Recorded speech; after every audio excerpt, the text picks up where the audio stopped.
ከዛ በኋላ ይሄን ታሪክ ሰፊ ስለሆነ አጠር ላድርግላችሁ። በዚህ ውስጥ የፈለኩት እኔ አንድ ነገር እና እኛ አባት ኑሮ ከሞት ውሎ ከቤት ኖሮ ደግሞ ከሞት ማን ይቀራል? እያንዳንዳችን ስንዋትት ስንዞር በካዛንችስ በአራት ኪሎ ወደ አራቱ ማዕዘን በምስራቅ በምዕራብ ልቅሶ ቦታ ሰርግም ይሁን ደስታም ይሁን ሐዘንም ይሁን ስንወጣ ስንወርድ እንበልና ማታ የት እንገባለን? መቼስ ቤት እንገባለን አይደል? አይዋፍም እንኳን የት ይካተታሉ? እዛፍ ላይ ይወጣሉ አይደል? ሌሎችም ማለት ዋሻ የሚኖሩት ዋሻ ይኖራሉ፣ በየት የሚኖሩት በየት ይኖራሉ፣ በባህር የሚኖሩት በባህር ይኖራሉ። የሆነ ሆኖ አባታችን የሞት ዕጣ ደረሳቸውና ከዚህ ዓለም ድካም አረፉ። ሲያርፉ መቼስ ያቺ ዳዊት ሀብት ናትና ለእሱ ሌላ ሰው ማን ይውሰዳል? እሱ እንደው አንድ ቀን አንዷን ቅንጣት አንዷን ቀለም አይቷት ከዛ በኋላ ያችን ዳዊት ወረሰ። አይ አባቴ ማስታወሻ እንኳን እንደው ሸጬ አልጠጣበትም፣ ባይሆን እንኳን እንደዚህ ይዤ እንደ አባቴ አንግቼ እያነገጥኩት እሄዳለሁ እንጂ ባልደግሞ እንኳን አለ። ትንሽ እውቀት ስለነበረው ትንሽ መድገም ጀመረ፣ ትንሽ መጸለይ ጀመረ። በዚህ ጊዜ በርቀት ላይ ጠቆር ያለ ሰው ያለ እንደሱ ቁጭ ብሎ ሲያላግጥ ማለት ነው። አሁንም ሲደግም አሁንም ያ ሰው እነዛ መናፍስት እንጀራቁት ይሄዳሉ። ከዛ በኋላ አባቴ ቆሞ አይደለም የሚደግማት ይችን ዳዊት የሚደግማት እኔም ቆሜ መድገም አለብኝ ያለና የአባቱ መዝሙረ ዳዊት ቆሞ መጸለይ ጀመረ።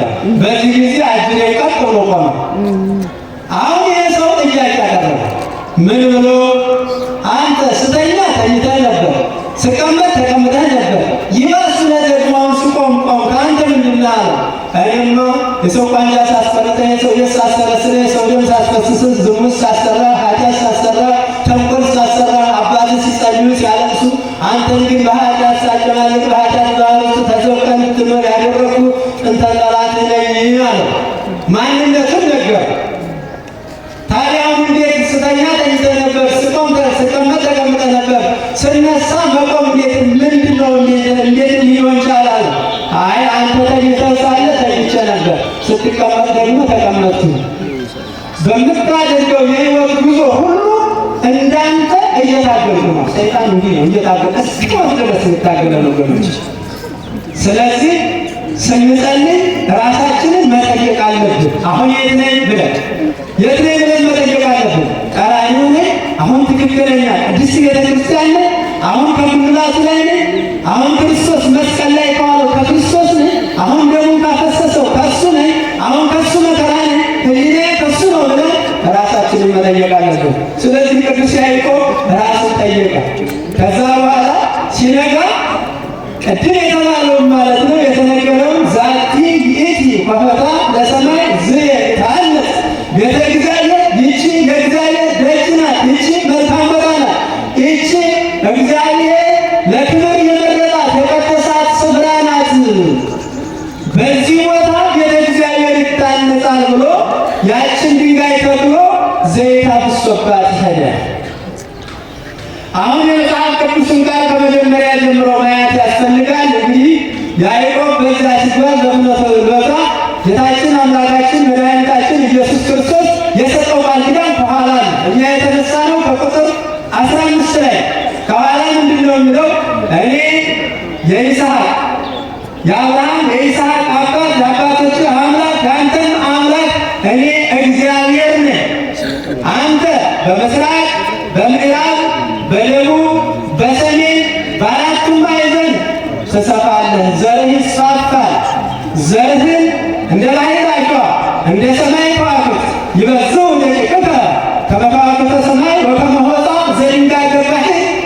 እንደ ባሕር አሸዋ እንደ ሰማይ ከዋክብት ዘርህን እባርካለሁ። የምድር አሕዛብ ሁሉ በአንተ ዘር ምን ይላሉ? ይባረካሉ። እግዚአብሔር ዘራችሁን ይባርክላችሁ። አሜን። ይሄ አሜን ያስብላል። አሜን። ሰው ዘሩ ከተባረከለት ሌላ ምን ይፈልጋል? ምንም። እንኳን በስጋ የወለዳችሁት አንድ ገበሬ ድንጋዩን ቀቅሎ ጉቶውን ነግሮ ሰርዶውን ነስንሶ ከበረሃ ገስግሶ ላቡን አፍሶ እየሰራ የዘራው እህል ሲያፈራለት ከፍሬ በለስ አይደለም ከእጽዋት ሲደርስለት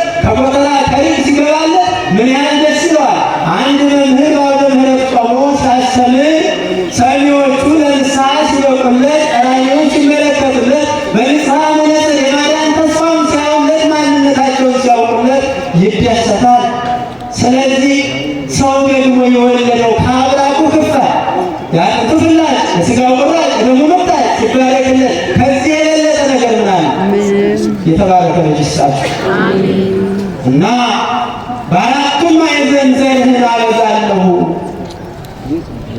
ካለው በኋላ እኔም የነገርኩህን ቃል ኪዳን ቃል የገባሁልህ እስከምፈጽመው ድረስ ከአንተ አልለይም አለ።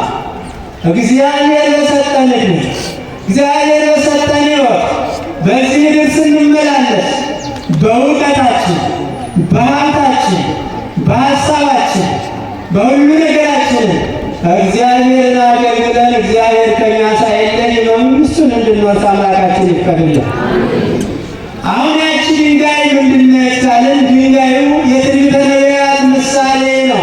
ይህ ትንቢትና ምሳሌ የተፈጸመባት እመቤታችን ድንግል ማርያም ስለሆነ በድንጋዩ ላይ ዘይት መፍሰሱ ድንጋዩ እመቤታችን ድንግል ማርያም በትንቢተ ነቢያት ጸንታ የመኖሯ ምሳሌ በእሷ የተቆጠረው ሱባዔ የተነገረው ሱባዔ በእሷ የመፈጸሙ አምላክን የመውለዷ አምላክን የማስገኘቷ በድንግልና ጸንታ በድንግልና የመውለዷ ምሳሌ ነው። እሷን ለእኛ የምንድንበት ዘር ለእኛ መስጠቱ የዛ ምሳሌ ነው። በኢሳይያስ ላይ እንደተጻፈው ከመሰዶም እንኳን ወከመ ገሞራ መሰለ እግዚአብሔር ከአኪ እመያትረፈለነ እግዚአብሔር ዘርን ባያስቀርልን ኖሮ በኃጢአታቸው ምክንያት እግዚአብሔርን እንወጋለን ብለው እግዚአብሔርን እናገኛለን ብለው ቀስታቸው ወደ ሰማይ የወረወሩትን ዘራቸው እግዚአብሔርን እንወጋለን እንዳሉት እንደ ሶዶምና እንደ ገሞራ በሆነ ነበረ። ነገር ግን አንቺን ዘር ሰጠን ብሎ ኢሳይያስ አባት ድንግልን ይህንኑ በመውሰድ ከመሰዶም እንኳን ወከመ ገሞራ መሰለን እግዚአብሔር ያችን እመያትረፈለነ የሚለውን ኃይለ ቃል ወስዶታል ማለት ነው። ስለዚህ ጌታችን መድኃኒታችን ኢየሱስ ክርስቶስን ወልዳ የቀደመችው ሔዋን ቀዳሚት ሔዋን ስትግል የሰይጣንን ምክር ሰምታ የሰይጣንን ተንኮል ሰምታ የባሕርይ አምላክ ትሆናላችሁ ጠብቂ የተባለችውን ዕፀ በለስ ቆርጣ ለራሷን በልታ ለባሏም አብልታ እኔና እናንተን ስደተኛ አድርጋን ነበረ። ስለዚህ ተስፋ ስንዳን ኢየሱስ ክርስቶስ የተወለደው አካላዊ ቃል ያደረው በእመቤታችን በቅድስት ድንግል ማርያም ነው። ማኅደረ መለኮት ናት። አምላካችን መድኃኒታችን ኢየሱስ ክርስቶስ ያቺ ቀዳሚት የቀደመችው ሔዋን የሰይጣንን ምክር ሰምታ ሞትን እንዳመጣች ሞትን እንደወለደች ሁሉ እመቤታችን ድንግል ማርያም ደግሞ በሁለት ጆሮዎቿ የመልአኩን የገብርኤልን ሰላምታ ሰምታ ተቀብላ ምስራቱን ተቀብላ ጌታችን አምላካችን መድኃኒታችን ኢየሱስ ክርስቶስን ወለደችልን ነው። ለዚህ ነው እግዚአብሔር ዘርን ባያስቀር ኖሮ የተባለ እና ለያዕቆብ የተገባለት ቃል ኪዳን ይህ ነበር ነው። ያዕቆብ በዛ ያያት የወርቅ መሰላል እመቤታችን ድንግል ማርያም ነው። መሰላል እርካቡ ተራዳው ብዙ ነው። እመቤታችንን ማማላጅነቷ ብዙ ነው። የወርቅ መሰላል መሆኑ እግዚአብሔር አምላካችን ጽዋ ባሕሪ ነው፣ ንጹሐ ባሕሪ ነው። አንድም እመቤታችን ወርቅ የቅድስናዋ የንጽሕናዋ የድንግልናዋ ምሳሌ ነው ማለት ነው። መሰላል ከታች ያለው ወደ ላይ ይወጣበታል፣ ከላይ ያለው ወደ ታች ይወጣበታል። በእመቤታችን አማላጅነት በእመቤታችን እናትነት በካህኑ ምክር በምክረ ካህናት በሊቃውንቱ ትምህርት እውቀት ምክር ማጽናናት የሰው ጸሎት የሰዎች ጸሎት ምጽዋት ወደ እግዚአብሔር ዘንድ ወደ እግዚአብሔር ፊት ይደርስባታል። ይቺ መሰላል ማናት? እሷ እመቤታችን ድንግል ማርያም ናት። ይህ መነሻው መጽሐፍ ቅዱስ ሲሆን ሊቃውንቱ እንደየድርሰታቸው ወስደውታል። ለምሳሌ ቅዱስ ኤፍሬም አንቲ ውእቱ ሰዋስው ዘርእ ያዕቆብ ያዕቆብ ያየሽ መሰላል አንቺ ነሽ እምድር እስከ ሰማይ ዘይበጽሕ እምድር እስከ ሰማይ ከምድር እስከ ሰማይ የምትደርሺ የወርቅ መሰላል አንቺ ነሽ ብሎ በውዳሴ ማርያም በምስጋናው ላይ ወስዷል። ይህን ማለት በጣም ቅዱስ ክፍል አባታችን አባ ሕርያቆስም ኦ ምዕራብ እምድር እስከ ሰማይ ወብኪ ተሐደሰ ቀዳሜ ኩሉ ፍጥረት የፍጥረት ሁሉ መጀመሪያ የፍጥረት ሁሉ ቀዳሚ የፍጥረት ሁሉ ቀድሞ የተፈጠረ አባት መጀመሪያ አዳም በአንቺ የታደሰብሽ መሰላል ሆይ ብሎ በምስጋናው ላይ በቅዳሴው ላይ ገልጿታል ማለት እመቤታችንን የሰጠን አምላክ ይክበር ይመስገን። አሜን።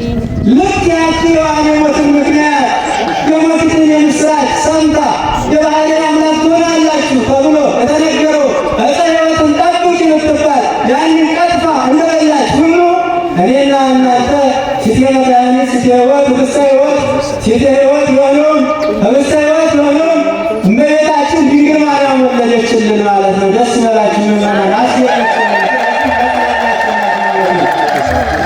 መብቱ እንከን ወድሳ ለቅድስት ድንግል ማርያም ወልደት ተስካራ አጸደ ወይን መሶበ ወርቅ እንተመናው ወመናሰው ውእቱ ኢየሱስ ክርስቶስ ዘሀገረ ላዕሌሃ ወሀበነ ሥጋሁ ቅዱሰ ወደመ ወተወልደ ደግሞ ክቡረ ዘአልቦ ነው ብሎ ሊቁ ወስዶታል ማለት ነው። ይሄን እሷን እናመስግናት እናወድሳት። ማመስገን ብቻ አይበቃንም። ተስካሯን እናድርግ፣ መታሰቢያዋን እናድርግ። ለዘጸውዐ ስመየ ወለዘገብረ ተስካሬኪ ያለው ማለት ነው። የእሷን መታሰቢያ እናድርግ። ሐረገ ወይን ናት፣ የወይን ሐረግ ናት፣ አጸደ ወይኑ ናት። እሷ መሶበ ወርቅ ናት፣ የወርቅ መሶብ ናት። መሶበ ወርቅ ደግሞ በውስጡ መና ያለባት ናት። መና ያልኩት አልወደራት መና ያልኩት እሱ ኢየሱስ ክርስቶስ ነው። በእሷ ላይ ያለ ማኅደረ መለኮት ተብላለች። ስለዚህ ሥጋውን ሰጠን፣ ደሙንም ሰጠን። ይኸውም ደግሞ ነውር ነቀፋ የሌለበት ከተቀበልነው በኃጢአት ካላሳደፍነው በስተቀር ከእኛ ጋር ዘላለም አይሆንም የሚኖር ዮሐንስ ወንጌል ላይ እንደተጻፈ እና እመቤታችንን የሰጠን አምላክ ይክበር ይመስገን። አሜን። በሰማይ ያለው ሥርዓት የተከናወነባት ዳግሚት ሰማይ የተባለች አዲሲቱ ሰማይ የተባለች በራእየ ዮሐንስ ላይ እንደተነገረ እንደተጠቀሰው ዳግሚት ሔዋን የተባለች እመቤታችን ድንግል ማርያም እንዲህ አለ ሊቁ አባ ጊዮርጊስ ዘጋስጫ ሥርዓተ ሰማይ ከማሁ ተሰራ በዲበ ምድር ቤተልሔም ኮነት ወተመሰለት ከመ ሰማይ ህየንተ ፀሐይ ፀሐየ ጽድቅ ኢየሱስ ክርስቶስ ውእቱ ፀሐይ ዘያዕርግ ዘዘልፈ ያበርህ ዲበ ቅዱሳን። ይሄ ኃይለ ቃል ኪዳን ላይ ያለ ስለሆነ በመጽሐፈ ኪዳን ላይ ተነግሯል። ዘወትር በቅዱሳኑ ላይ የሚያበራ ፀሐይ፣ እውነተኛ ፀሐይ፣ ተራራ ሸንተረር ጋራ የማይወስነው ወቅት፣ ጊዜ፣ ሰከንድ፣ ሰዓት፣ ዕለት፣ ዘመናት የማይጋርዱት የማይለውጡት የማይቀይሩት እውነተኛ ብርሃን ከማን የተወለደው? ከእመቤታችን ከቅድስት ድንግል ማርያም ነው ማለት ነው። ክብር ለስም አጠራሯ ነው። ስለዚህ እሷን እንድታጽናናት፣ እሷን እንድታረጋጋን፣ ከእሷ ድህነት እንድናገኝ፣ እሷ መሰላል እንድትሆነን፣ እሷ እግዚአብሔር ፊት እንድታደርሰን ነው እዚህ መተን የምናለቅሰው። እንባችሁ ዋጋ አለው፣ እንባችሁ ዋጋ አለው ማለት ነው።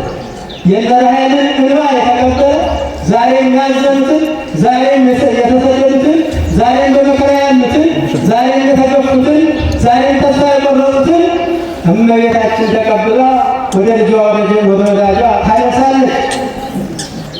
ወደ መድኃኔ ዓለም ክርስቶስ ትማልድልናለች ማለት ነው። እሷን የሰጠን አምላክ ይክበር ይመስገን። አሜን። እሱም እሷ ያለችውን የነገረችውን እንዳይል ይሰማል።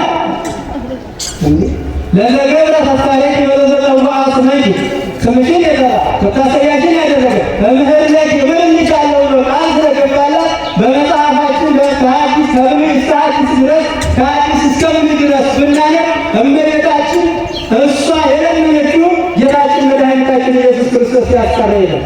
ለምሳሌ በታምረ ማርያም ላይ 78 ነፍስ የበላውን እንኳን 78 ነፍስ የጨረሰውን ያጠፋውን እንኳን በላይ ሰበብ እንኳን አስምራለች። አላስመረችም? አስምራለች። እንዲያው አንድ ታላቅ ሊቅ ወደዚህ ወደ ጳውሎስ አካባቢ ይመስለኛል እንደሰማሁት ሲያስተምሩ ሰውዬው በጣም አዋቂ ናቸው።